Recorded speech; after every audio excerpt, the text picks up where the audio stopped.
Donc, à nouveau, bonjour à tous et toutes. Agriculture et alimentation.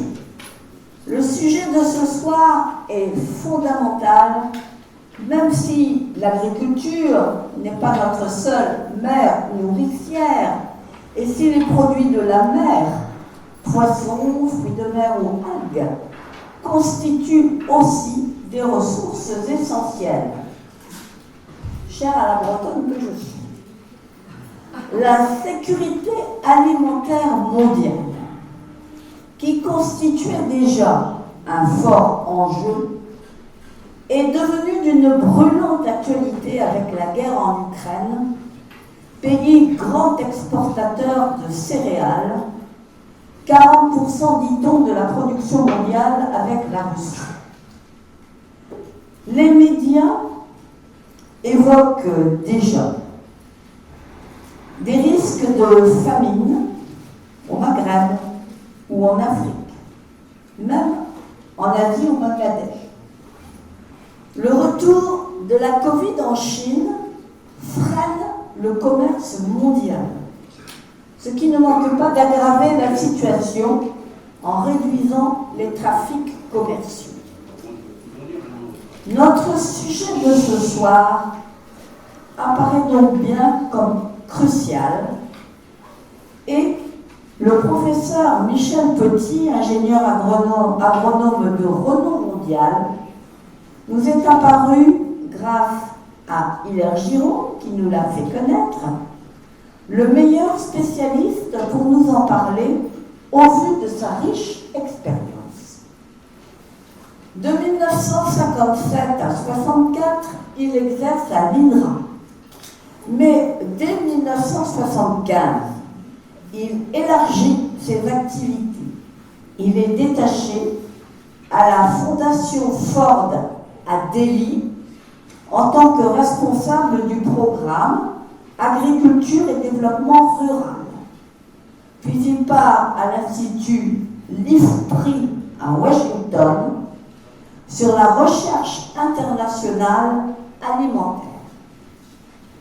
Suivent 10 années très intenses à la Banque mondiale où il dirigea le groupe Recherche et Vulgarisation agricole.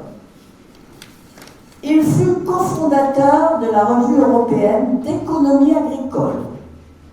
Il préside l'Association internationale d'économie agricole, dont il a été élu membre à vie en 1997. En 1999, il est élu membre de l'Académie d'agriculture de France. Il préside aussi le conseil scientifique de la Fondation pour l'agriculture et la ruralité dans le monde, baptisée FARM, et ce depuis sa création en 2006. Il s'est beaucoup intéressé à la rénovation pédagogique de l'enseignement technique agricole lorsqu'il enseignait à Dijon. Actuellement professeur à l'Institut national agronomique Paris-Grignon, il a eu pour objectif, dès son arrivée, de renforcer la formation à l'économie publique et de travailler avec des collègues économistes de l'université Paris 10 en DEA, donc un beau partenariat. Il a été l'instigateur d'une nouvelle unité de valeur en seconde année économie publique et agriculture. Depuis 1999, il est également, et c'est ce qui nous vaut d'ailleurs sa présence en proximité, professeur consultant à l'Institut agronomique méditerranéen de Montpellier, où il intervient sur les politiques agricoles tant au plan national qu'international. Son expérience à la Banque mondiale lui est précieuse à ce titre, mais il est aussi devenu un des plus grands connaisseurs de la politique agricole commune de l'Union européenne. Il est un adepte des politiques comparées, le fameux brainstorming, entre les politiques agroalimentaires européennes et américaines. À À titre d'illustration, je citerai parmi ces recherches celle sur le processus de décision qui a conduit l'Union européenne à mettre en place des quotas laitiers, mais aussi son analyse des accords dits de Blair House entre la Commission de Bruxelles et les États-Unis, ou encore les accords de Marrakech. L'Institut agronomique méditerranéen de Montpellier lui a confié l'animation d'un réseau de suivi des politiques agricoles des pays méditerranéens pour apporter conseils, mais aussi aide à la décision. Comment, avec son parcours si dense, peut-il nous dépeindre la situation mondiale actuelle, nous définir les grands enjeux en cette période incertaine où pèsent les aléas d'une guerre impactant gravement nos approvisionnements alimentaires, en céréales en premier lieu bien sûr, mais aussi de ce fait, s'agissant d'une nourriture pour le bétail, en produits d'élevage. Risque-t-on, comme certains médias l'évoquent, des émeutes de la faim, avec des conséquences géopolitiques qui pourraient être catastrophiques, mais aussi avec une immigration massive? Y a-t-il des solutions pour mieux maîtriser nos besoins alimentaires, accroître la ressource pour un meilleur équilibre de l'offre et de la demande, notamment, vous avez sans doute eu connaissance des décisions récentes de l'Union européenne sur la réduction des jachères qui pourront être réutilisées. Nous attendons donc tous avec beaucoup d'intérêt, professeurs, tout ce que vous pourrez nous apprendre ce soir, et je vous passe la parole. Je crois que vous avez décidé d'aller là-bas, et Antoine, si tu peux venir ici pour le suivi du PowerPoint. Merci beaucoup, Madame la Présidente. Vous avez lu dans les détails le curriculum vitae que je vous ai fait parvenir, et je me rends compte que ça fait beaucoup de choses. Donc, vous voyez mon âge. Voilà. C'est un grand plaisir d'être ici, un grand honneur. Et je vais essayer donc d'éclairer les débats posés. Alors, sur le titre, je crois que vous avez reçu, je devais parler de sécurité alimentaire dans le monde. Et c'est bien sur ce thème que nous nous étions mis d'accord. Et puis, en réfléchissant, je me suis dit que ce serait peut-être utile de partir des débats et des controverses.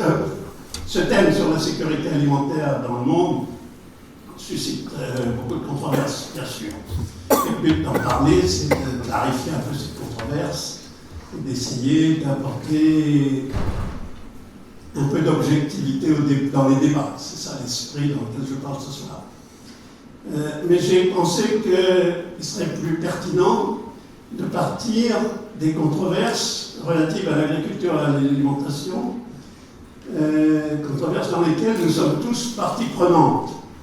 D'où mon sous-titre, comment agir malgré les controverses. Nous sommes tous acteurs.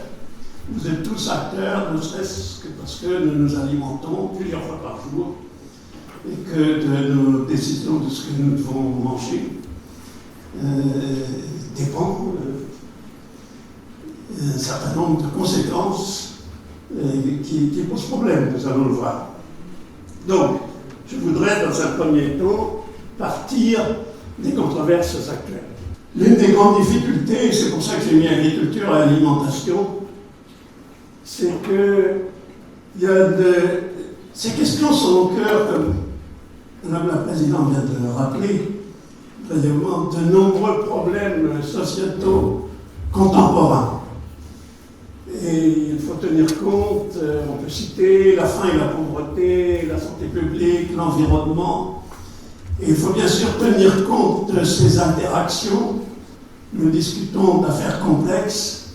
Et malheureusement, les discours, nous sommes bien sûr obligés de simplifier pour pouvoir agir. Mais beaucoup des discours qui sont prononcés sont sur la base de simplification qui ne tiennent pas suffisamment en compte, ne prennent pas assez en compte toutes ces interactions systémiques. Les controverses sont vives, je vais dire. Et ce que je voudrais faire aujourd'hui, c'est, à la lumière de mon expérience, vous inviter à un effort de distanciation, à la fois dans le temps et dans l'espace. Dans l'espace, parce que prendre en compte les situations en France, enfin plutôt pour vraiment analyser convenablement les controverses que nous avons en France, il est très utile de se mettre dans une perspective beaucoup plus large et d'en prendre en compte les interactions mondiales, les conséquences géostratégiques que notre président vient de nous rappeler, il illustre bien. Et par ailleurs, pour en discuter valablement, il est aussi utile de prendre un recul historique. Donc, voilà l'effort intellectuel à laquelle je voudrais vous... Oui, il y aura une conclusion controversée, très controversée, mais robuste. C'est que, je conclurai par là, la productivité et la production restent nécessaires. Il se trouve, j'ai appris ce matin, j'ai reçu sur mon email une référence à une tribune qui a été publiée dans Le Monde, je crois, hier, je ne l'avais pas vue, signée par 760, je crois, chercheurs. Je pense beaucoup à l'initiative de collègues de Montpellier que je connais bien, et beaucoup d'entre eux très respectés et respectables, mais qui vont à l'encontre de ce que je viens de vous dire.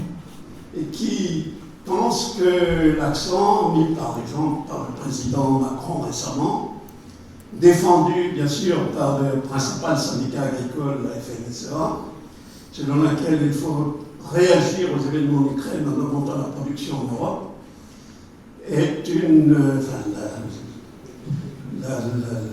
la thèse principale de la tribune en question, c'est que c'est une malhonnêteté intellectuelle. Au minimum. Bon, j'aimerais, moi, je reconnais le point de vue de beaucoup de ses collègues, j'en connais beaucoup, et je répète que je respecte, mais j'aimerais beaucoup le nuancer, et ça sera la conclusion principale que j'aimerais vous faire partager à l'issue de ma présentation. Alors, les controverses actuelles portent principalement sur ce que les critiques appellent le modèle agro-industriel. Je ne vais pas le définir, j'y reviendrai plus tard. Je pense que vous voyez facilement ce que cela évoque. Nous y reviendrons un peu plus tard. Le modèle industriel dominant menace la santé des hommes, c'est des effets sur la santé. Il a des effets très négatifs sur l'environnement. Il accentue les problèmes de pauvreté. Et beaucoup des controverses tournent autour de ces trois aspects. Je voudrais commencer par les passer en revue brièvement chacun d'eux. Alors, agriculture et santé publique, je vais être assez rapide parce que je pense que vous êtes tous conscients de ça, impliqués dans ce type de controverse. Nous sommes tous menacés de surpoids, manifestement c'est quand même grave. Je frôle l'obésité.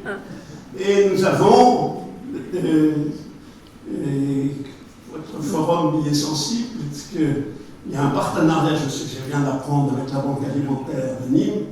Il y a aussi manifestement et malheureusement des problèmes de sous-nutrition, y compris chez nous, et combien plus, bien sûr, dans les pays du tiers-monde. Il est clair que ces problèmes de santé sont liés à notre alimentation. Et donc tous vont, et je pense que c'est maintenant entré dans la pensée dominante, peut-être pas dans nos pratiques, mais milite à coup sûr pour un régime alimentaire plus sobre. Je crois que cette conclusion est robuste, et c'est pas ça la controverse, mais c'est jusqu'où. Et je suis sûr, nous avons deux petites filles qui sont véganes, quasi véganes, Et je suis sûr que ça suscite bien sûr des débats à l'intérieur de la famille. Et je suis sûr que nous ne sommes pas les seuls dans ce cas-là. Cette question est sous-jacente, mais je crois qu'il y a peu de doute sur le fait qu'il serait désirable, au moins pour nous, certainement pour les gens présents dans cette salle, d'avoir un régime alimentaire puissant. Deuxième dimension, les intoxications, les résistances microbiennes, les résidus de pesticides dans l'alimentation, et tout qui suscite énormément de controverses, savoir ce qu'on doit faire, jusqu'où on doit aller, quelles sont les règles, par exemple, de mise en marché des pesticides, sont-elles suffisamment rigoureuses?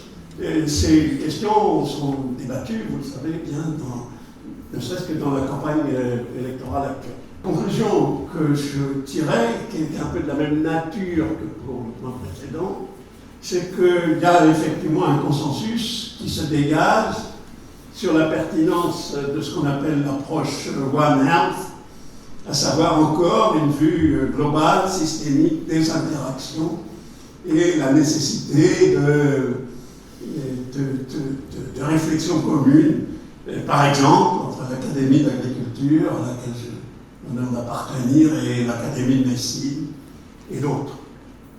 Donc, cette perspective, nous avons à la fois beaucoup de controverses, je vous les remets en mémoire, vous les connaissez, et on a aussi une tendance vers un point de vue consensuel qui n'élimine pas, bien sûr, les controverses. Jusqu'où doit-on aller? Pour ce qui est de l'environnement, les rapports de l'agriculture et de l'environnement, bien sûr, peut-être la plus importante, non pas forcément la plus importante, mais la plus immédiate, les pertes de biodiversité, sous un double aspect. Il y a à la fois les questions de perte de biodiversité dans une agriculture où le nombre de cultures a été progressivement réduit. On a souvent des systèmes de monoculture ou des assolements avec un petit nombre de cultures, des variétés qui sont de plus en plus homogènes, de moins en moins nombreuses, et qui sont donc des pertes de biodiversité à l'intérieur des champs cultivés. Il y a des pertes de biodiversité par exemple en France, nous avons connu sur 50 ans un agrandissement considérable des parcelles. C'est peut-être pas aussi évident dans la région où nous sommes, de Languedoc, mais dans beaucoup de régions françaises, c'est évident. Et cet agrandissement des parcelles réduit les talus, les haies, et c'est à coup sûr un signe, une cause de perte de biodiversité. À l'échelle mondiale, il y a une autre perte de biodiversité, c'est la mise en culture de terrains qui n'étaient pas des forêts. Là, on parle beaucoup des forêts de l'Amazone, mais au Brésil, c'est pas l'Amazone, c'est pas le bassin amazonien, phénomène patent, mais c'est beaucoup plus dans la région que les Brésiliens appellent les cerrados, qui sont des zones de savane, où il y a eu une mise en culture considérable, sur des surfaces considérables. Et ça a aussi ses pertes de biodiversité. L'épuisement des ressources en eau, l'agriculture consomme une partie très importante, c'est de l'ordre 70-80% des ressources mobilisées par l'homme. Et l'eau, c'est le concept même de ressources en eau qui paraît évident, et c'est un concept un peu piégeux. Parce que de l'eau, il en tombe, c'est une ressource qui pleut. Mais ce qui compte, c'est l'eau que les hommes, par leur activité, mettent à la disposition, dont les hommes se servent, disons, globalement. Et pour cela, on fait des canaux, on fait des barrages. Et donc, c'est l'ensemble des ressources qui sont liées, qui sont nécessaires pour que l'eau soit disponible quand on tourne le robinet, qui est en jeu dans cette question. C'est pour ça que c'est un peu piégeux, ce concept. Néanmoins, par exemple, pour donner un exemple de piège intellectuel, on lit que pour produire 1 kilo de bœuf, il faut un nombre, des centaines de litres d'eau. Sauf que ce n'est pas les mêmes litres d'eau que ceux qui rentrent dans la fabrication de l'acier. c'est complètement différent. Et donc là encore, cette quantité d'eau par kilo de bœuf n'a pas beaucoup de signification, franchement. C'est du coup une difficulté d'apprécier. Mais il n'y a pas de doute que nous avons une détérioration des ressources en eau et une raréfaction de cette ressource en eau. Et que l'agriculture est très impliquée dans cette affaire. Et dans beaucoup de pays, et dans notre région, c'est le problème. Se pose avec acuité. Vous savez que nous sommes très inquiets, et les autorités, à juste titre, sont très inquiètes sur le fait que nos nappes phréatiques ne sont pas à un bon niveau, un niveau suffisant, et annoncent des problèmes de sécheresse probables au cours des mois qui vont venir. Détérioration des sols, par différentes façons, certainement la pollution, l'utilisation de machines qui brutalisent en quelque sorte le sol, si on peut dire. Donc il y a des effets de compactage. Il y a aussi des réductions, et ça c'est très important, du taux de matière organique dans les sols.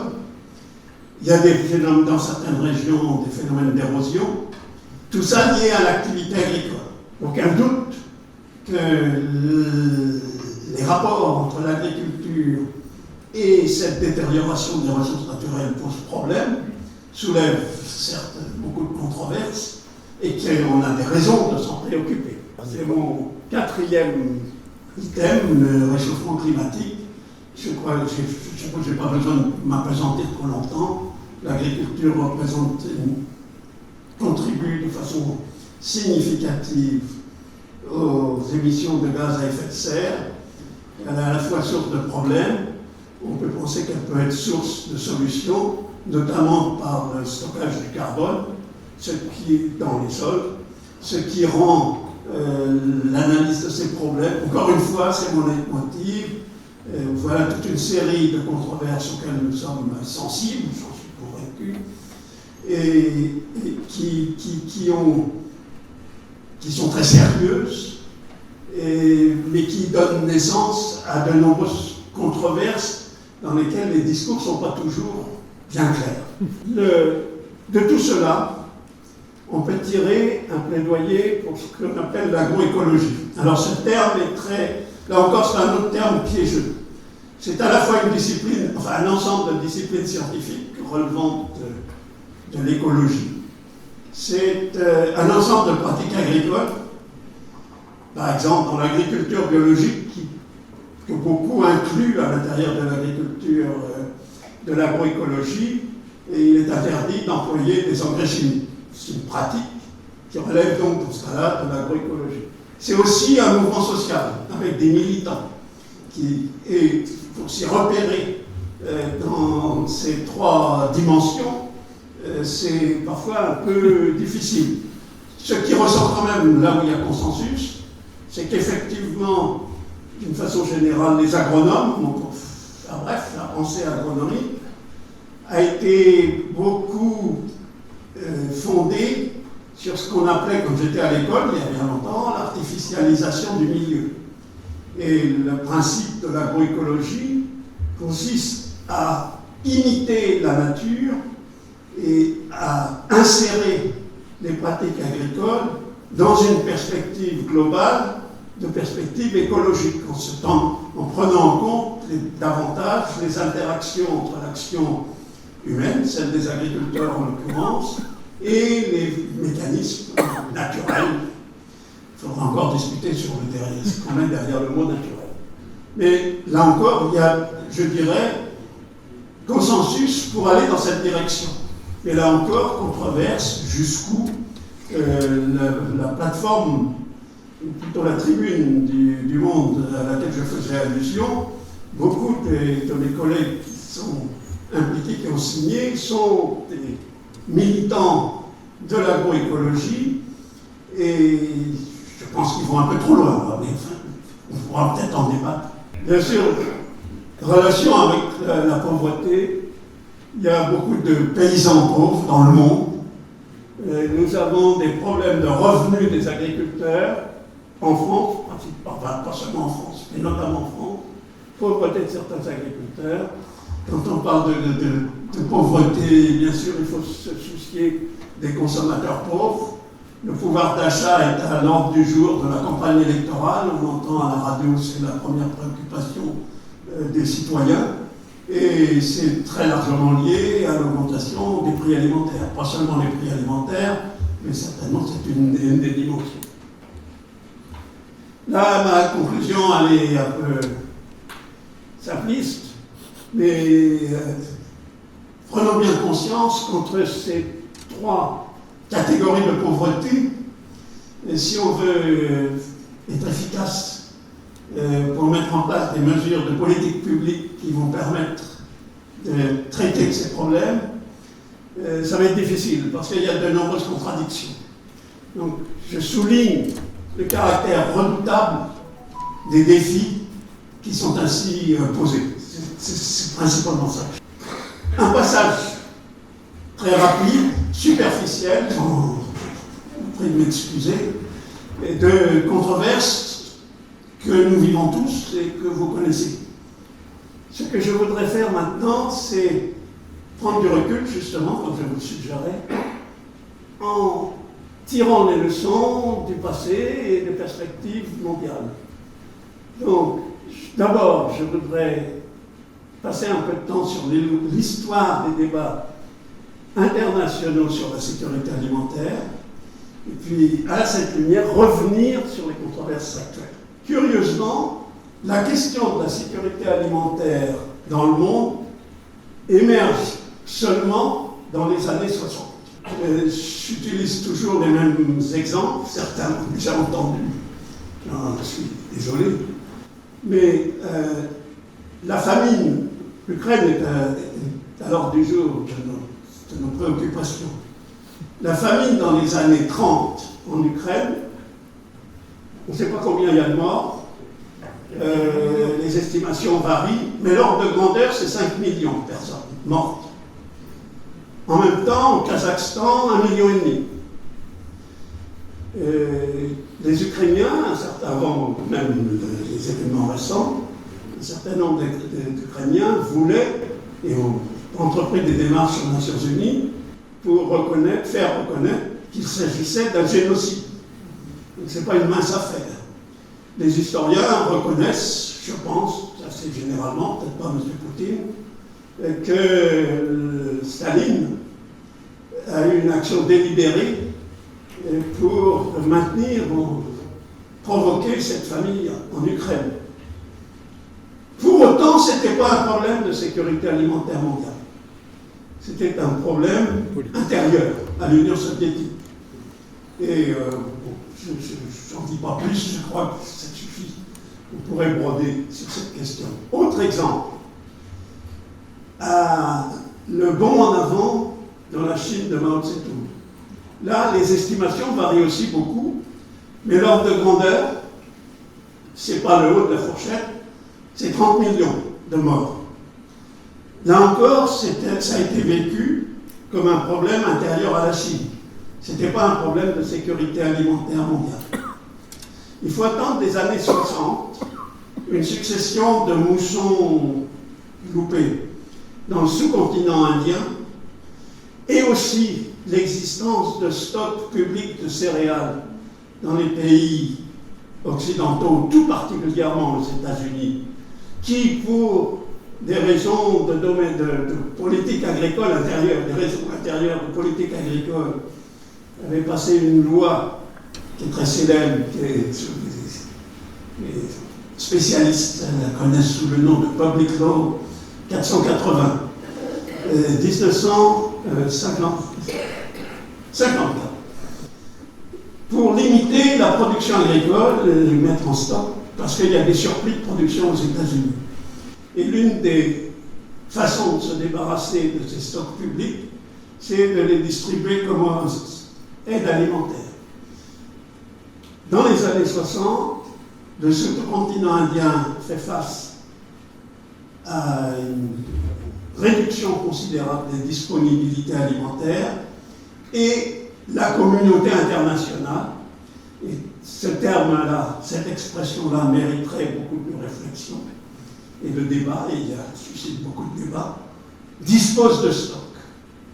Et la question qu'on se pose à ce moment-là, c'est aura-t-on assez de ces stocks pour fournir ces pays qui ont des besoins criants qu'ils ne vont pas pouvoir satisfaire.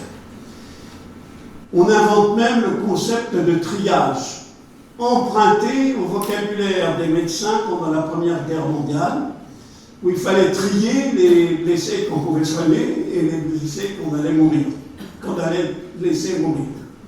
Et c'est ça l'état d'esprit dans les années 60. Ce qui donne naissance, en 1974, à une conférence mondiale sur l'alimentation, qui se tient à Rome, au siège de la FAO, l'Organisation des Nations Unies pour l'agriculture et l'alimentation, et où le principal souci, c'est produire assez.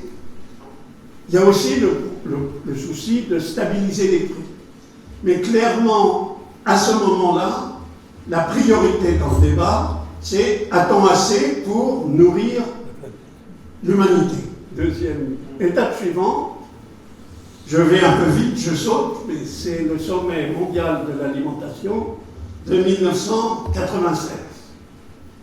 Entre-temps, il y a 22 ans d'écart, les débats sur la sécurité alimentaire ont beaucoup évolué. Un certain nombre d'auteurs, notamment des anciens collègues de la Banque mondiale, Rottleiger et Selowski, ont été les premiers à souligner que la faim dans le monde était beaucoup plus un problème d'accès à l'alimentation par les plus pauvres que de disponibilité. On a assez pour nourrir tout le monde, mais c'est réparti de façon très inégale.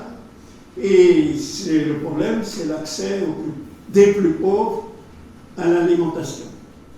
Donc les deux piliers qui vont être identifiés comme deux piliers de la sécurité alimentaire, progressivement apparaissent, disponibilité et accès.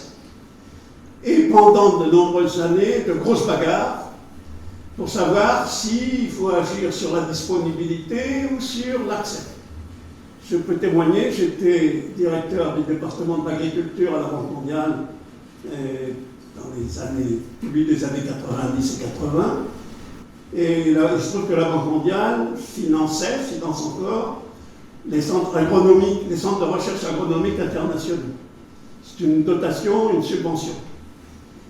Et le budget de la Banque mondiale à ces centres représentait une fraction très disproportionnée des subventions que la Banque mondiale accordait pour tout un tas de causes. Donc, moi, directeur de l'agriculture, vous pouvez imaginer que j'étais jalousé et on débattait dans un comité où on répartissait les budgets, les gens qui parlaient au nom de la santé, de l'éducation, de la place des femmes, etc., dans la société, trouvaient que la recherche agricole avait beaucoup trop d'argent. Enfin, une part disproportionnée. Et bien sûr, utilisait les arguments des collègues qui avaient souligné que la question d'accès était prioritaire. Et ce camp, si je puis dire, était renforcé par les écrits d'Amartya Sen, un économiste indien, qui a eu un prix Nobel grâce à ça et qui avait travaillé notamment sur la fameuse famine du Bengale en 1943, montrant bien que les questions d'accès étaient prioritaires. Il a fallu attendre le sommet de 1996, aussi à Rome, pour que l'on convienne, et là il y a eu un consensus, qu'il fallait à la fois les deux. Que bien sûr les questions d'accès sont importantes, mais qu'on ne peut pas négliger les questions de production. Quand la production est insuffisante, les prix montent. Et qui sont ceux qui souffrent le plus des prix élevés, c'est bien sûr les plus pauvres. Donc on a enfin arrivé à un consensus en 1996 là-dessus. Mais le consensus n'était pas total, c'est pour ça que j'écris « mais ». Critique de la libéralisation des échanges internationaux. 1996, c'est la période de ce qu'on a appelé le consensus de Washington, un consensus de caractère, ce qu'elle dirait, doctrinaire, donnant beaucoup d'importance à la libéralisation dans tous les domaines. J'étais moi-même haut fonctionnaire, donc directeur à la Banque mondiale, Et je peux vous dire que c'était très difficile de lutter contre cette vision dominante qu'on allait libéraliser dans tous les domaines. Et le mouvement, alors un mouvement principalement des ONG, le principal instigateur, c'était la Via Campesina, qui est un mouvement paysan brésilien qui a su établir une coalition. Et nous connaissons bien, dans notre région, et tout près, pas loin de chez nous, José Bové, qui a été une des figures emblématiques internationales de ce mouvement altermondialiste et ses débats sur l'agriculture. Et ce sont ceux qui ont mis en avant, refusé les bienfaits de la libéralisation des échanges internationaux dans le domaine agricole.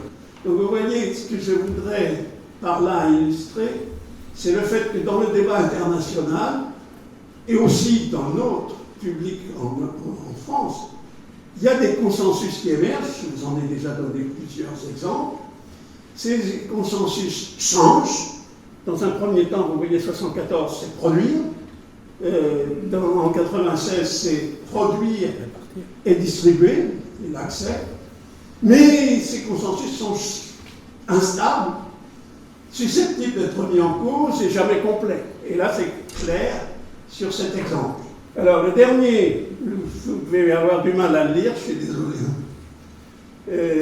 auquel je veux faire allusion, c'est le sommet des Nations Unies, non plus à Rome, mais à New York, en 2021, et non plus sur l'alimentation, mais sur les systèmes alimentaires. Et ce que traduit ce libellé, c'est un autre consensus. C'est le consensus autour de ce que je vous ai dit en introduction, c'est-à-dire le caractère systémique des problèmes, les interrelations, en cohérence avec l'approche One Health dans le domaine de la santé, qui est plutôt portée par l'OMS. Mais là, c'est donc, ça se situe, c'est pour ça que c'est important, c'est le secrétaire général des Nations Unies. C'est à New York. C'est pas l'agence spécialisée où se passe ce sommet, cette réunion. Donc voilà, je crois, ce que je voulais, la leçon principale de cette histoire, c'est ce que je viens de vous dire, c'est-à-dire un progrès par évolution du consensus. Le mot consensus est aussi lui-même très controversé.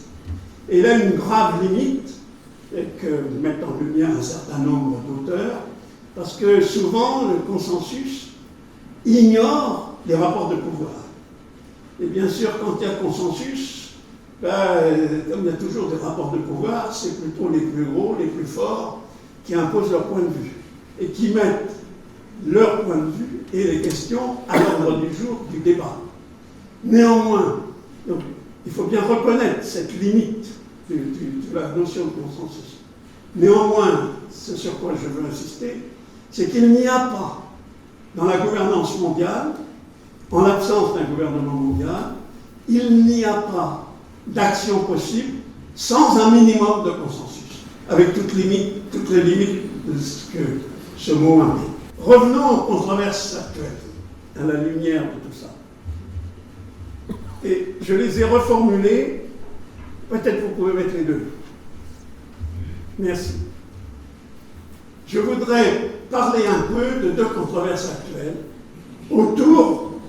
nombreuses controverses autour de la notion de souveraineté alimentaire. Je vous l'ai déjà dit, non, je ne vous l'ai pas dit comme tel, mais c'est Via Campesina qui met cette terminologie à l'ordre du jour dans sa remise en cause de la libéralisation des échanges. Donc ça, c'est 96. Et qui souligne que tout État doit être souverain et doit avoir la possibilité de décider lui-même de comment il alimente sa population. Et qui milite pour éventuellement mettre des protections aux frontières pour protéger l'agriculture, la production à l'intérieur, pour assurer l'alimentation de ces populations. Donc, cette notion de souveraineté alimentaire, telle que je viens de la définir, s'oppose à une libéralisation complète des échanges qui, à ce moment-là, est poursuivie progressivement dans le cadre de l'OMC, l'Organisation mondiale du commerce, qui a été créée quelques années avant à Marrakech, dans les accords du GATT de Marrakech, le GATT devenant l'OMC.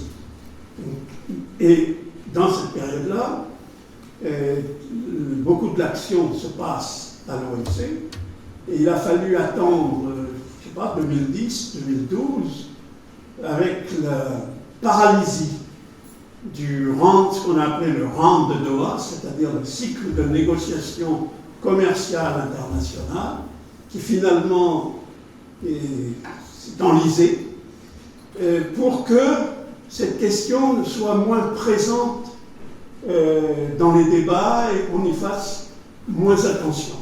Et beaucoup moins de choses se passent aujourd'hui, par exemple, à l'OMC, que ce que l'on croyait au début des années 2000. La question, par exemple, les pressions extérieures exercées du fait à la fois des accords de Marrakech à l'OMC et de la poursuite des négociations commerciales, a beaucoup pesé, ces préoccupations-là ont beaucoup pesé dans l'évolution de la politique agricole commune jusque 2002, 2003 à peu près, un peu plus. Mais dans la réforme actuelle, qui va se mettre en place prochainement, les pressions extérieures n'ont pas joué un rôle très important. Mais je reviens donc, souveraineté alimentaire, mise en avant par Via Campesina, fin des années 90.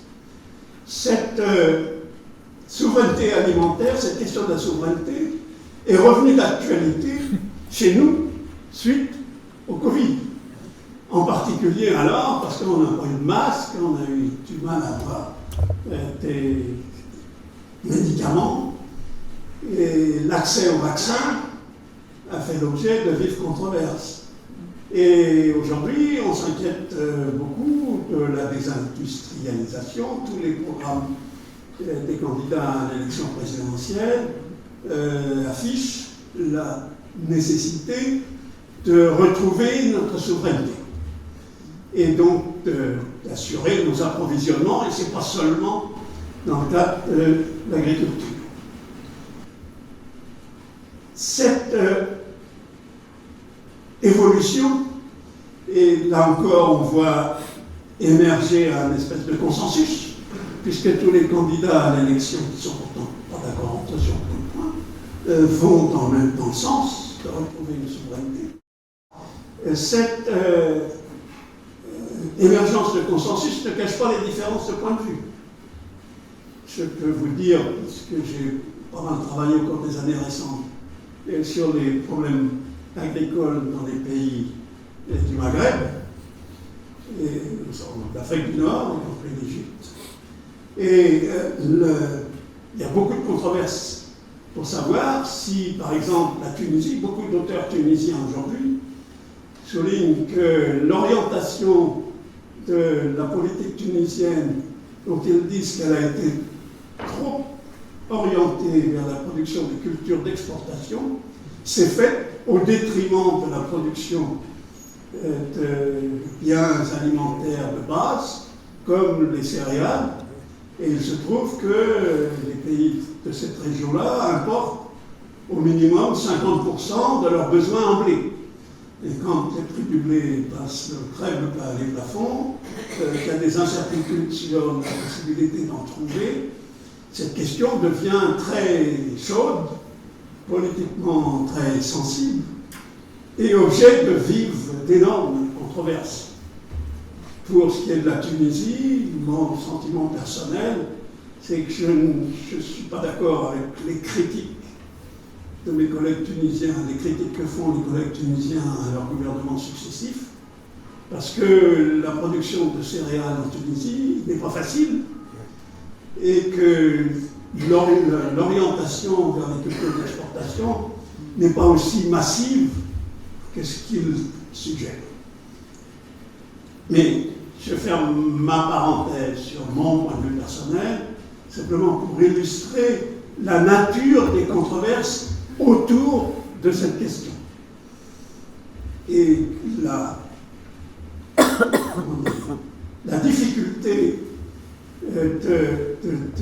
d'avoir une position raisonnable dans ces débats. Comme je vous l'ai dit, le consensus de Washington, que je faisais allusion, à la fin des années 90, pour une libéralisation à tout crin, avait beaucoup d'inconvénients. Je vous ai dit que j'étais plein, j'en ai souffert à l'intérieur de mon institution, qui était la Banque mondiale. Mais pour autant, le retour à l'autarcie n'a pas de sens, et, à mon avis.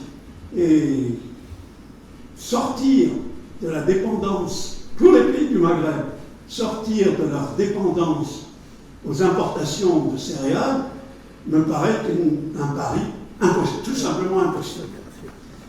Ce point de vue est controversé, mais au moins vous aurez une idée de la controverse.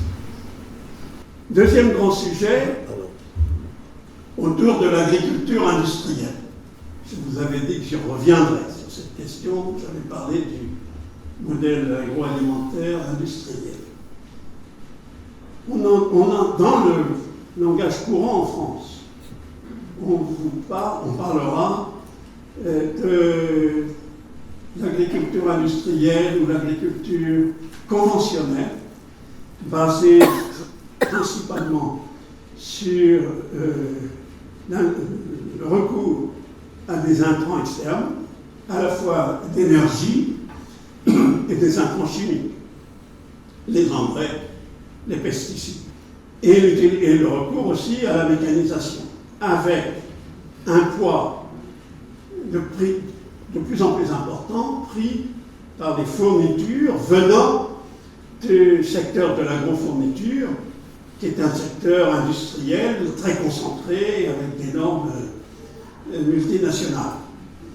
Cette façon de faire de l'agriculture a des inconvénients majeurs, comme on l'a vu tout à l'heure, tout particulièrement liés à l'environnement. Personnellement, j'ai des doutes sur la capacité de notre agriculture, ou de l'agriculture dans le monde, de nos agricultures, à pouvoir produire suffisamment en faisant abstraction totale de ces intrants. Alors, il y a beaucoup de débats sur cette question. J'ai mon copain, pour le citer, Bernard Hubert, il était président de l'association Agropolis à Montpellier, une association très importante qui regroupe tous les établissements de recherche et d'enseignement supérieur agronomique sur la place de Montpellier. Il y en a beaucoup. C'est donc un acteur important. Et lui est convaincu que ce qu'il faut faire, c'est sortir de ce modèle d'agriculture industrielle et focaliser les recherches sur des modes de produire qui soient autrement. L'un des exemples qui est souvent cité, c'est le jardin créole. Alors, je ne sais pas si vous savez ce que c'est que le jardin créole. Quand on va dans les îles des Caraïbes, là où il y a beaucoup de créoles, justement, on trouve des situations, c'est vrai en Haïti par exemple, des situations dans lesquelles la production agricole est une production très intensive par hectare. Il y a des plantes au ras du sol, il y a des arbustes, il y a des arbres qui donnent de l'ombre, et vous avez un système très complexe de plantes et d'animaux qui donne une production à l'hectare importante. Le problème, je trouve, avec cet exemple, c'est qu'en Haïti, la sécurité alimentaire est loin d'être assurée. Et donc, ceci étant, je suis convaincu qu'il y a là des voies de recherche très intéressantes, très pertinentes, mais ce que je crains personnellement, c'est qu'exploiter ces possibilités de recherche, je suis sûr qu'il y a des potentialités, je trouve que c'est dangereux pour nourrir l'humanité. Parce que je pense que là, on aura un problème de production. On a une production insuffisante. Donc voilà le débat autour de l'agriculture industrielle. J'ai parlé d'intrants chimiques, se greffe là-dessus, dernier point, bien sûr, la place des grandes entreprises et les critiques de ce modèle industriel, c'est qu'il est aux mains de grandes entreprises capitalistes. Et ce qui est remis en cause, c'est le débat autour du mode de production capitaliste. Le marxisme, qui était un grand ennemi, l'école de pensée très contre le capitalisme, a à peu près disparu, pas complètement, mais à peu près disparu. Mais pour autant, il existe de nombreuses critiques et très variées. À la limite, je suis catholique pratiquant, on peut dire que le pape actuel fait une critique du mode de production capitaliste. Et comment réformer ce mode de production? Voilà un sacré défi. Et c'est à cela, c'est à ce type de questions que nous arrivons à l'issue du cheminement intellectuel que je viens de vous proposer. Pourtant, il faudra bien accroître la production, la productivité et la production. Alors, très bien. D'abord, un certain nombre de travaux ont essayé de faire des bilans mondiaux à l'horizon 2050. Deux organismes français, l'INRA et le CIRAD, de recherche agronomique, ont fait des travaux de prospective, et il se trouve que j'ai été associé à plusieurs d'entre eux. Je pense que leurs conclusions sont convergentes. Il faut prendre en compte, bien sûr, la démographie. Et même si, dans un grand nombre de régions du monde, en Amérique du Nord, en Europe, au Japon, de plus en plus dans un certain nombre en Chine, mais aussi en Malaisie, et dans un certain nombre de pays, la croissance démographique s'est ralentie, au point même qu'on se demande, dans un certain nombre de pays, c'est peut-être la Russie, si on ne va pas plutôt vers une population qui va diminuer. Donc la croissance démographique, dans un grand nombre de pays du monde, est largement freinée, voire arrêtée, voire renversée dans certains cas. Mais pour autant, il y a beaucoup de pays où ce n'est pas le cas. Et ce qu'on sait, c'est qu'il y aura, on ne sait pas exactement combien, et la démographie est à la fois robuste, mais quand on regarde de près les projections, c'est pour ça qu'il y a tout de même des variations. Mais d'ici 2050, l'ordre de grandeur, c'est la nécessité de nourrir 9 milliards d'habitants. Et il faudra bien les nourrir. Beaucoup d'entre eux ont des régimes alimentaires insuffisants en calories. Et ils vont vouloir augmenter leur consommation par tête. Alors certes, nous pouvons faire des efforts de sobriété, comme on l'a dit antérieurement, mais les nouvelles bouches à nourrir, ça va pas être, la sobriété ne va pas être leur point principal. Grande question, la substitution, devons-nous, probablement nous devons, c'est un consensus aussi qui s'esquisse, réduire notre consommation de viande. Mais dans beaucoup de pays pauvres, quand les gens pauvres deviennent moins pauvres, ont des revenus de classe moyenne, ils se mettent à manger de la viande, des œufs, du poulet, du porc, ça dépend des pays. Et ça augmente considérablement les besoins de production végétale pour nourrir tous ces animaux. Est-ce que la sobriété va permettre d'atténuer ce mouvement? J'en suis pas sûr. Deux autres postes très importants, souvent soulignés dans ces débats, les pertes et les gaspillages. Il y a beaucoup de pertes, particulièrement au moment des récoltes, et surtout dans les pays pauvres. Et bien sûr, il serait beaucoup mieux de réduire ces pertes. Mais pour réduire ces pertes, bien souvent, il faut des investissements en capital, qui est particulièrement rare. Donc, je suis très sceptique sur la possibilité de réduire rapidement les pertes au point que ça change l'équilibre du bilan global. De la même façon, il est clair que nous gaspillons. Je m'énerve beaucoup de trouver des dates de péremption sur les produits dans notre frigidaire. Et nous sommes tous dans la même situation. Nos petits-enfants sont terribles. Papy, t'as vu, la date est disparue, est dépassée. Il faut le... Tu vas jeter ça. Alors moi, je ne veux pas jeter. Nos petits-enfants veulent l'acheter. Comment on va réduire ça? C'est dans nos comportements. C'est pour ça que je vous disais, vous êtes tous acteurs. Et combien allons-nous être capables de réduire les gaspillages? Probablement qu'il y a des marges de manœuvre, mais là encore, j'ai beaucoup d'inquiétudes quand on raisonne au niveau du bilan global à l'horizon 2050 au niveau du monde, pour penser que cette variable va changer l'équilibre. Donc, de tous ces travaux, la nécessité de continuer d'augmenter la production me paraît évidente. C'est pour ça que je ne suis pas d'accord avec mes collègues qui ont signé cette tribune. Comment faire? À coup sûr, il faut augmenter la productivité de la terre. C'est quoi la productivité? Si vous n'êtes pas économiste, je vais vous faire de l'économie 101. C'est-à-dire, la productivité, c'est une fraction.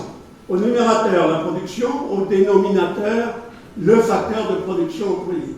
Donc la productivité de la terre, c'est tant de quintaux de blé par hectare, tant d'hectolitres de vin, on devrait dire dans cette région, par hectare.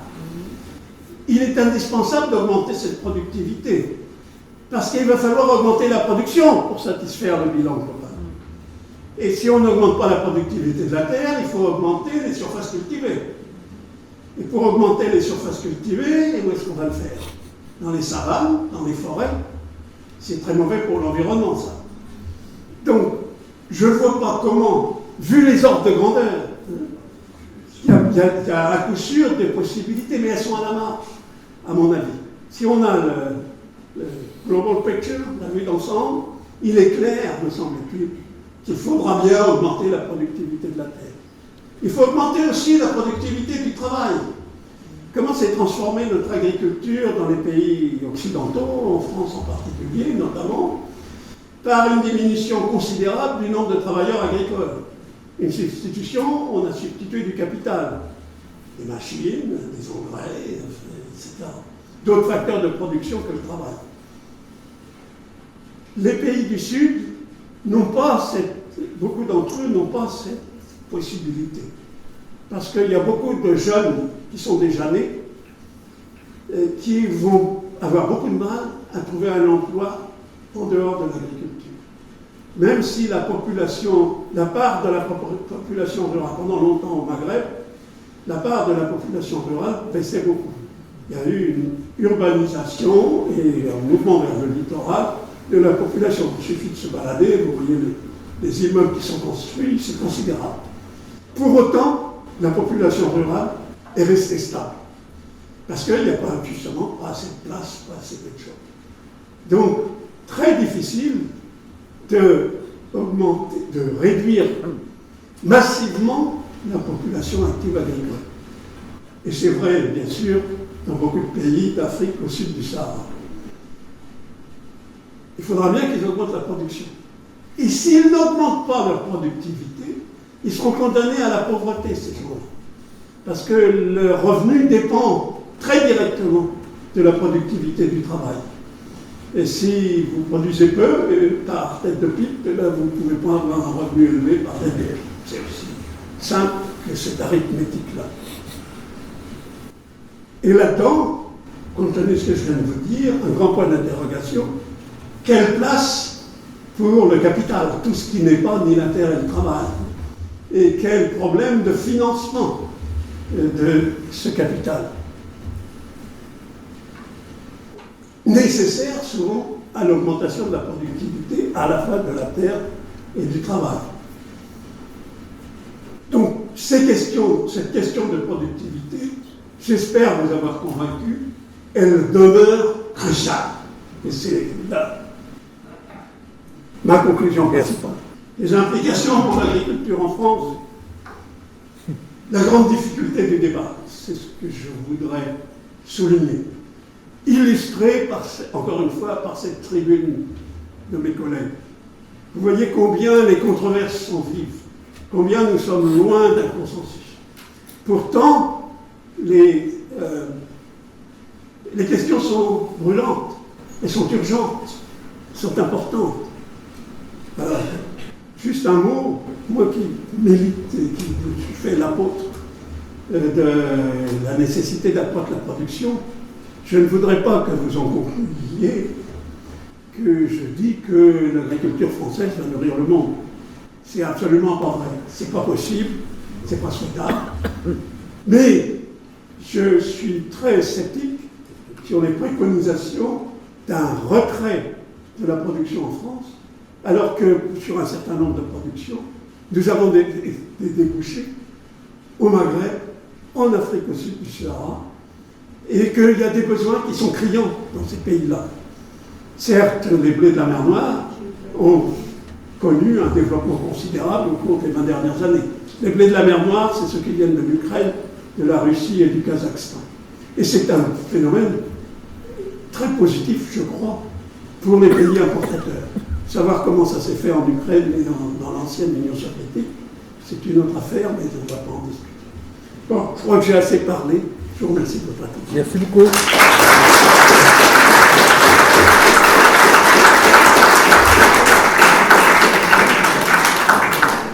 Merci mille fois, professeur, de votre réalisme aussi, parce que je crois que vous avez voulu nous faire comprendre qu'à travers des controverses, il y avait des vérités et qu'il était bon de rappeler quelques fondamentaux. Merci. C'est très important. Alors maintenant, nous allons passer, si vous le voulez bien, à la phase débat. Excellente soirée, monsieur, car vous avez fait pas un inventaire, mais un éventail très agrandi. Ma question va être un bout de la lorgnette qui concerne les abeilles. Est-ce que de temps en temps vous parlez d'insecticides dans vos réunions? Je pense bien. Parce que c'est comme les antibiotiques de la médecine, les abeilles. S'il n'y a pas d'antibiotiques, on canne, hein? Et les abeilles, il y a manque. Et on met encore des insecticides, et on change le nom d'insecticide, et puis on en a un autre. Dites-nous si vous en parlez. Je pense bien. Et je vous fais remarquer que quand j'ai même explicitement dit, quand j'ai parlé de pesticides et contre les mauvaises herbes. Herbicide. Mais alors, ceci étant, sur les abeilles, c'est une question très importante en fait, pas seulement pour les agriculteurs. Ça l'est aussi à cause du fait que les abeilles, enfin les abeilles notamment, et ils ne sont pas les seuls, jouent un rôle dans la pollinisation et sont donc très importants pour simplement la production végétale. Il y a une troisième raison, encore plus importante à mes yeux, pour laquelle, et c'est un sujet important, c'est que c'est un sujet emblématique des contradictions, des controverses que j'ai voulu souligner. Parce que, comme c'est important, bien sûr, on se soucie, on a juste dit, de la santé de ces abeilles. Et il y a des raisons très sérieuses de penser que les insecticides sont responsables des difficultés, des écroulements de colonies d'abeilles. Là où ce que je voudrais souligner à cet égard, sur cet exemple, compte tenu de ce troisième point, c'est que dans bien des cas, le débat, il est posé de façon beaucoup trop binaire. Je me souviens qu'il y a une dizaine d'années, on s'est rendu compte qu'il y avait des problèmes considérables d'infection dans les colonies d'abeilles. Et que probablement que les insecticides que manifestement, ça n'était pas la cause principale des problèmes. Mais pour autant, dans le débat, cet aspect-là, qui est pourtant important, était totalement occulté. Autre exemple, il y a tout un débat, encore aujourd'hui, sur les néonicotinoïdes, qui sont un insecticide utilisé principalement, pour ce qui est maintenant de la France, dans la culture des betteraves sucrières. On la betterave sucrière, les insectes viennent quand les plantes ont des fleurs. Il se trouve que la betterave sucrière, c'est une plante bisannuelle. La première année, il y a des racines, la deuxième année, il y a une tige qui pousse. C'est à ce moment-là qu'il y a des graines, et après ça, il y a des fleurs. Et toutes les betteraves sucrières, elles sont arrachées à la fin de la première année. Sinon, on ne fait pas. Sauf pour la production de graines de betterave. Donc, ce n'est pas les néonicotinoïdes mis sur les betteraves qui vont être responsables des destructions d'abeilles, puisque les abeilles ne viennent pas là. Alors, il est tout à fait possible que parce qu'on en met sur les betteraves, il y en a dans la nature, et qu'on en met ailleurs, et que c'est un effet. Mais juste, je prends ces éléments-là de discussion pour illustrer sur cet exemple important que vous soulevez la complexité des problèmes à traiter. Parce que ce n'est pas binaire, tout simplement. Et malheureusement, beaucoup du débat public, il y a bien et mal. Et c'est l'un ou c'est l'autre. Et malheureusement, la réalité, j'espère vous avoir convaincu, la plupart des problèmes auxquels nous sommes confrontés sont extraordinairement complexes, multiples interactions, et du coup, ça ne peut pas se raisonner de façon binaire. L'un des problèmes dont tu n'as pas parlé, c'est qu'il est extrêmement complexe aussi dans la régulation des marchés agricoles, et nous avons été confrontés à ça dans l'Union européenne, c'est que le milieu producteur est extrêmement atomisé, alors qu'au niveau de la distribution, etc., on a des conglomérats, et donc ça entraîne des difficultés effectivement dans les relations et dans la mise à niveau des productions. Et par exemple, pour prendre l'exemple de l'Union européenne, tu sais très bien qu'à la fin de la guerre, l'une de nos priorités a été d'avoir une indépendance alimentaire au niveau européen, d'où la PAC. Mais qu'est-ce qui s'est passé au bout d'un certain temps?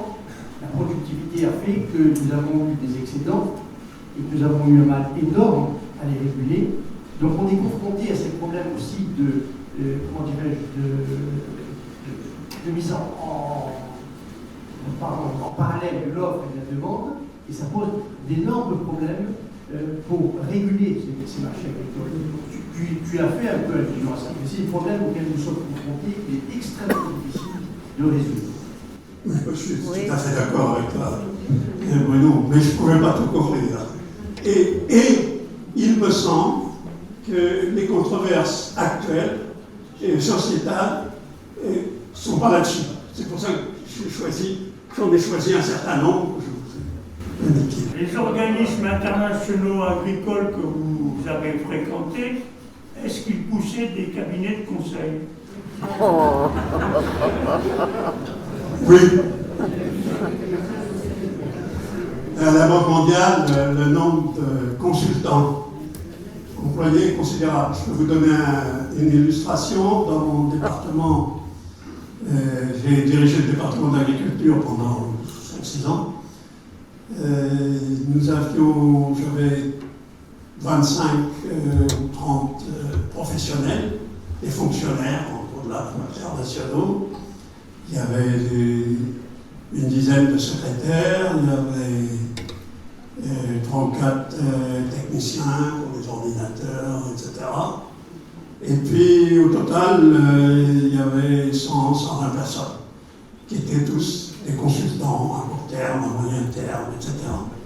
Et puis, alors ça c'était des consultants individuels, et puis des cabinets de consultants, ça arrivait aussi. Mais enfin bon, c'était pas tout à fait dans le sujet. la conversation se suit. Je crois que nous avons usé nos pantalons sur les mêmes bancs à l'époque où nous étions encore à l'école, à Gros Paris, Oui. 57. Combien? Peut-être 57. Ah, je suis plus vieux, 55. On est pas loin. Bon, je passe Oui, on était en même. Parmi les nombreuses questions qui apparaissent en filigrane dans l'exposé qu'il vient de faire, il y a celui de la gestion générale de l'eau à l'échelle de la planète. Oui. Je suis tout à fait étonné, par exemple, de voir que dans la vallée du Jourdain, les différents pays riverains de ce fleuve ne soient pas en guerre permanente pour essayer de récupérer les mètres cubes que l'autre essaie de consommer avant qu'il arrive à la mer morte. Combien d'eau consomme la fabrication d'un kilo de bœuf? Combien d'eau consomme la fabrication d'un épi de maïs? Combien d'eau consomme la fabrication d'un litre d'huile d'olive? Je suis tout à fait étonné de voir qu'à l'heure actuelle, ce n'est pas encore le principal motif de guerre entre les différents pays qui s'approvisionnent aux mêmes ressources en eau. Dans ces conditions, quel est le pronostic qu'on peut faire, à l'échelle de la planète ou à une échelle plus réduite, quant précisément à l'effet de la pénurie d'eau sur les rapports entre les pays? Moi, je ne suis pas d'accord pour dire que le problème se pose au niveau de la planète. Il y a des dimensions, tu soulignes à juste titre, une dimension internationale très délicate. Il se trouve que la Banque mondiale où j'ai travaillé a été, est encore, je l'imagine, souvent impliquée dans les disputes de cette nature sur le partage des eaux, des droits à l'eau pour un fleuve, une rivière qui traverse plusieurs pays.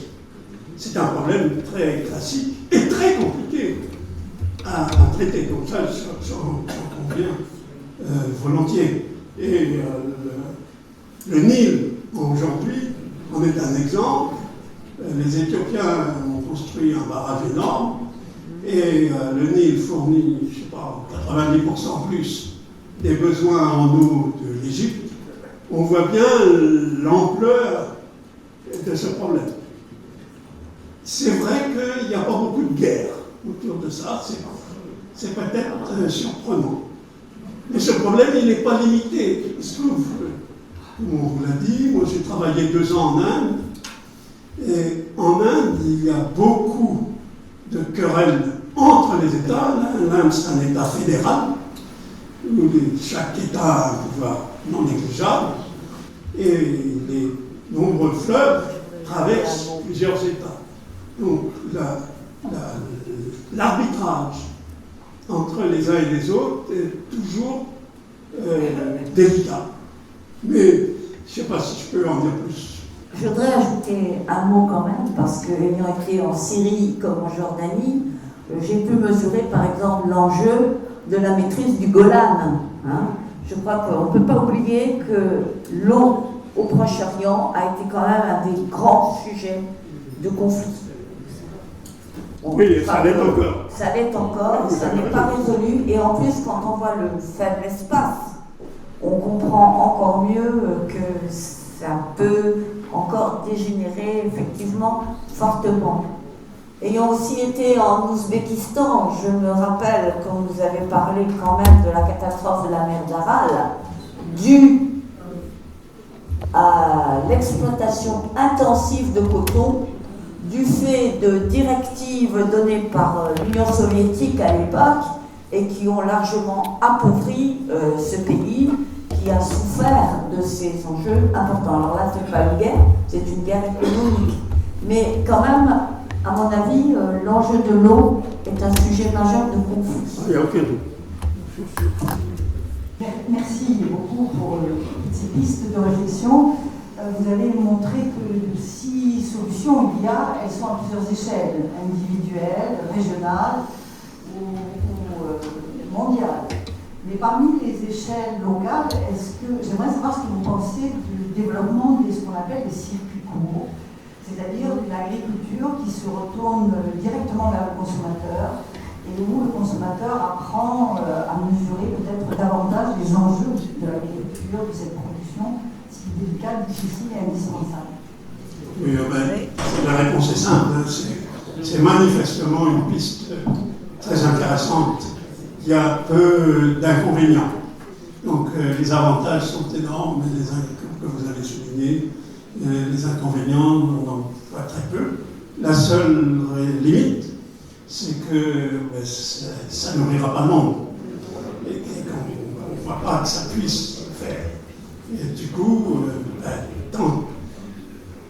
quand ça se développe, si les puissances publiques peuvent aider qu'elles le fassent, à tous les niveaux, c'est au niveau de la commune, au niveau d'un petit espace, ça peut être au niveau départemental, mais je crois que je peux dire ce que j'ai déjà dit, à savoir que ça ne couvrira jamais qu'une fraction des circuits alimentaires. Je n'ai pas l'air de vous avoir convaincu. Une question. On a l'air toujours de lier la productivité avec la monoculture. Or, on connaît, je ne suis pas biologiste, mais enfin, j'ai quand même bien l'impression que chaque fois qu'on développe une monoculture, en contrepartie, il y a un certain nombre de pathologies qui apparaissent, sur les plantes, sur les animaux, c'est pareil, qui nécessitent d'augmenter toujours les traitements, etc. Donc on a une espèce de cercle, pas vertueux, mais non, de cercle vicieux qui se met en place.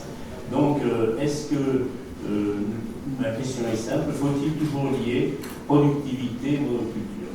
Non, surtout pas. Je suis tout à fait d'accord, parce qu'il y a la réponse est implicite dans votre question, et je suis d'accord avec la réponse implicite. Surtout pas lié.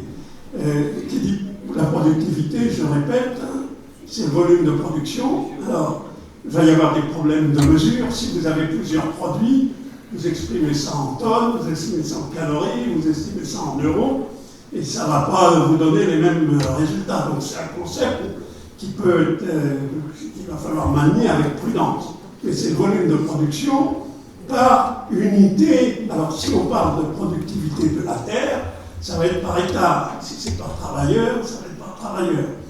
Et la monoculture, on l'a vu, a un certain nombre d'avantages qui ont permis, c'est vrai, des augmentations de rendement, donc des augmentations de productivité, mais il y a aussi des effets externes, des coûts externes, comme nous disons dans notre jargon. Et si on n'en tient pas compte dans l'évaluation de la productivité, on fait une erreur. Simplement, on fait une erreur de raisonnement. Le jardin créole dont j'ai parlé tout à l'heure, eh c'est un modèle de système agricole qui peut permettre une productivité importante de la terre avec une combinaison de cultures. Donc ce n'est pas le cas de la monoculture. Il y aura donc bien à la fois gain de productivité et gain de la diversité des cultures pratiquées. Bonsoir. Comment peut-on concilier défense du pouvoir d'achat du consommateur et rémunération des agriculteurs au prix juste? Vous avez vu ce que j'avais écrit dans ma slide sur la pauvreté. Défi redoutable des politiques publiques. Si ça avait une solution simple à cette question, on l'aurait trouvé. Bon, ceci étant, je vais quand même broder un peu pour en rester à ce constat. Commentaire sur la politique publique en France. Il y a eu, vous le savez, une loi Egalim il y a quelques années, puis une nouvelle loi, j'ai oublié son nom, Egalim 2, je crois, je ne sais plus. Mais enfin, précisément, qui voulait traiter de cette question.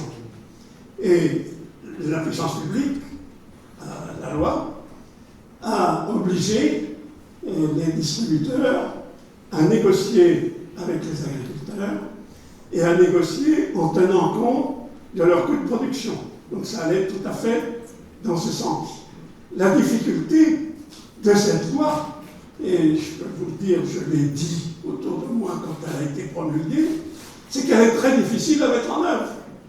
Parce que les prix, ça ne se fixe pas par décret. Si on fixe les prix par décret, il y a tout un tas de conséquences secondaires, par exemple des surplus de production agricole à certains moments. Mais ce n'est qu'un exemple.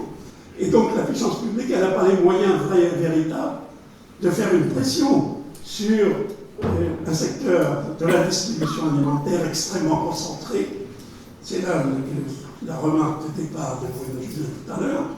Et un secteur agricole atomisé, comme nous disons dans le jargon. Donc, très difficile.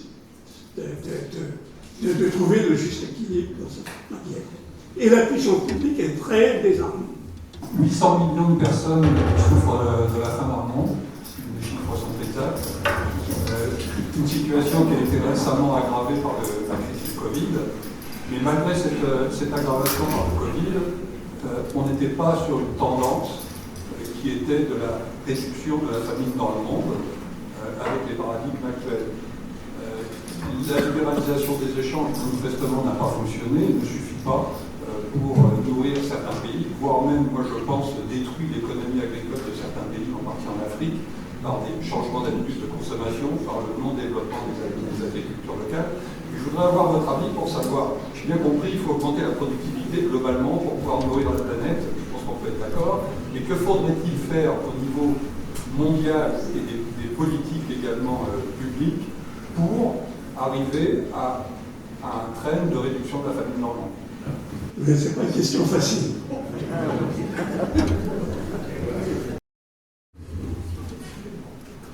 Je pense que, d'une façon générale, la plupart des sociétés et à coup sûr la plupart des gouvernements préfèrent des solutions qui permettent de se reposer sur une production intérieure, une production domestique. Donc, quand il y a des cas de destruction du secteur économique domestique, nationaux, du fait de la concurrence étrangère, la puissance publique souhaite très généralement intervenir pour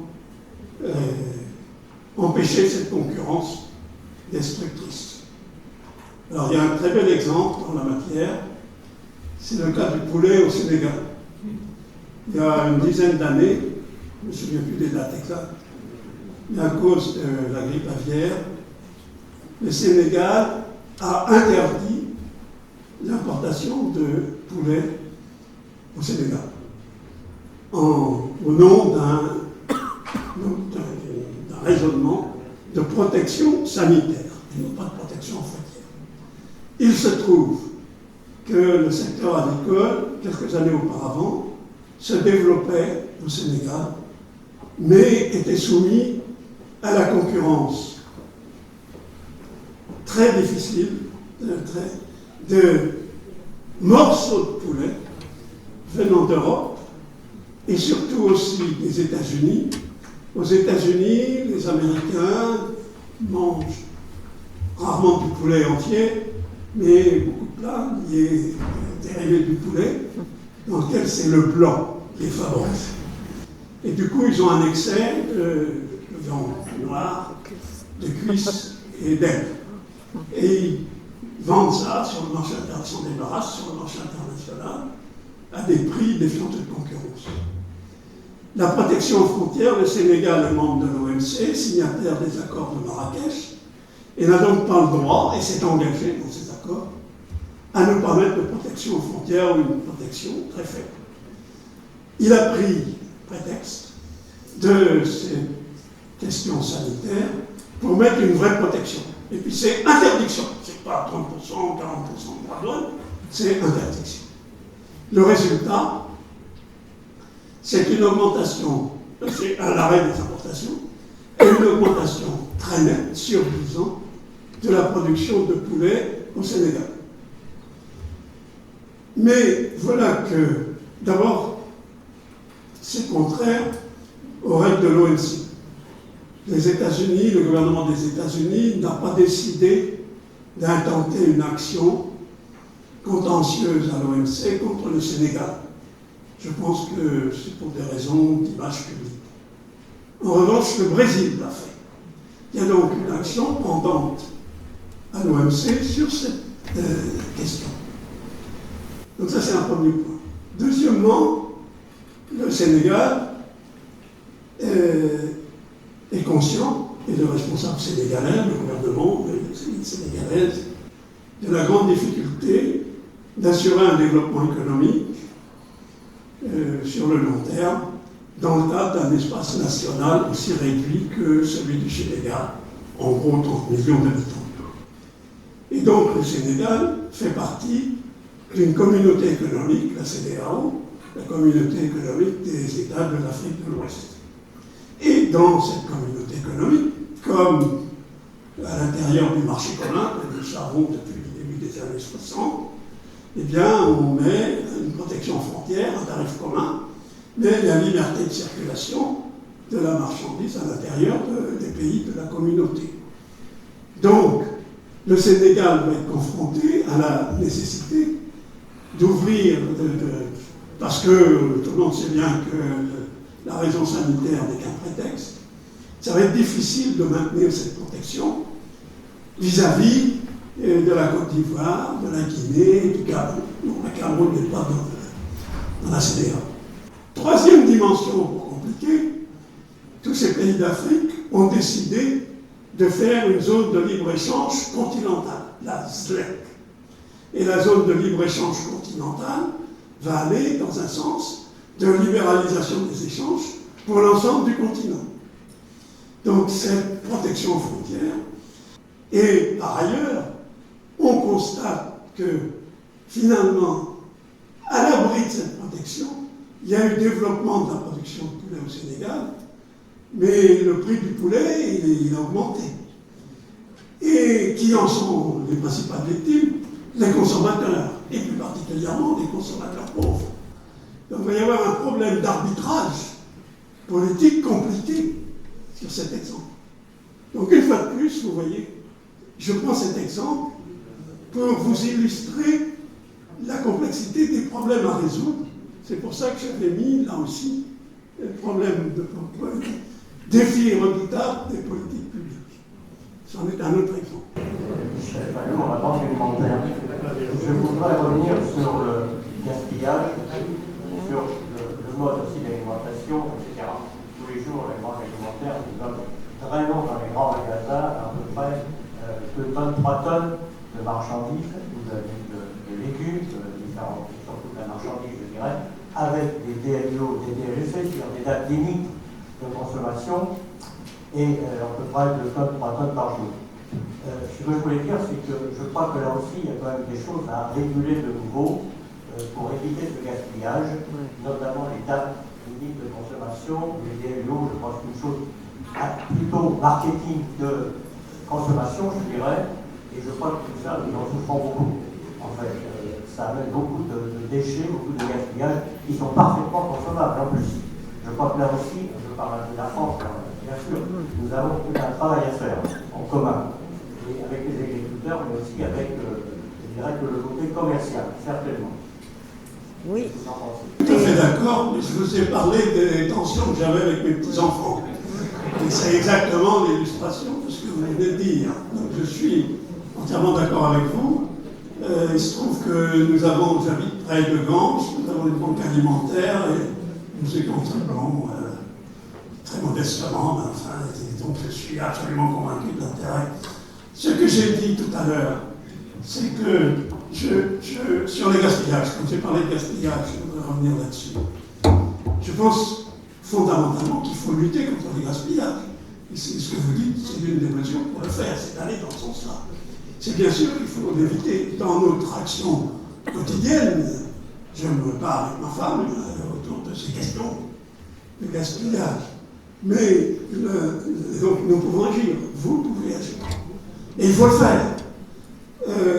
Ce que j'ai voulu dire, c'est que j'ai beaucoup de scepticisme vis-à-vis des thèses qu'emploient certains de mes collègues qui disent, c'est vrai, c'est écrit dans la tribune du Monde, que j'ai cité 5 ou 6 fois déjà, qu'on a assez pour nourrir tout le monde et qu'il suffirait de réduire les gaspillages. Oui, ben, sauf que c'est pas facile, tout simplement. Et que c'est pas ça qui va changer l'équilibre global du bilan mondial. C'est amen. Voilà mon jugement. C'est ça que je veux dire. Merci.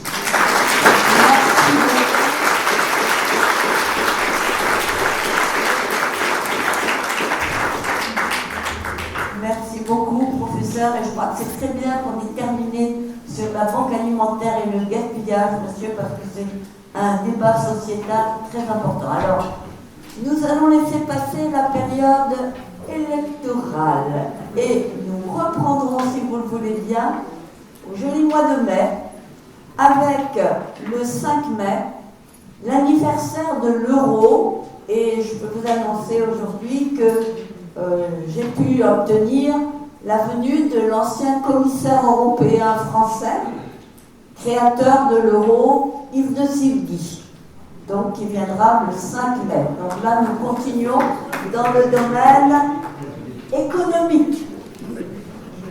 Et puis, grand sujet sociétal, le 17 mai, la lutte contre les violences faites aux femmes par le procureur M. Morel, qui vient de sortir un ouvrage sur le sujet, avec Béatrice, donc, qui est la responsable, la directrice du CIDFF, et comme je suis au conseil départemental, j'ai pu aussi la faire venir avec le procureur, l'un et l'autre ayant une vision complémentaire, lui plus sur l'aspect plus juridique et elle sur les problèmes concrets qui se posent, et notamment un sujet que j'ai toujours eu à cœur quand j'étais préfet de traiter, qui est le problème de l'accueil des femmes victimes, qui malheureusement n'est pas encore comme on le souhaiterait. Voilà, donc, eh bien, bon mois d'avril et à très bientôt. Et encore un très grand merci, Monsieur Petit. Bravo pour cette belle conférence.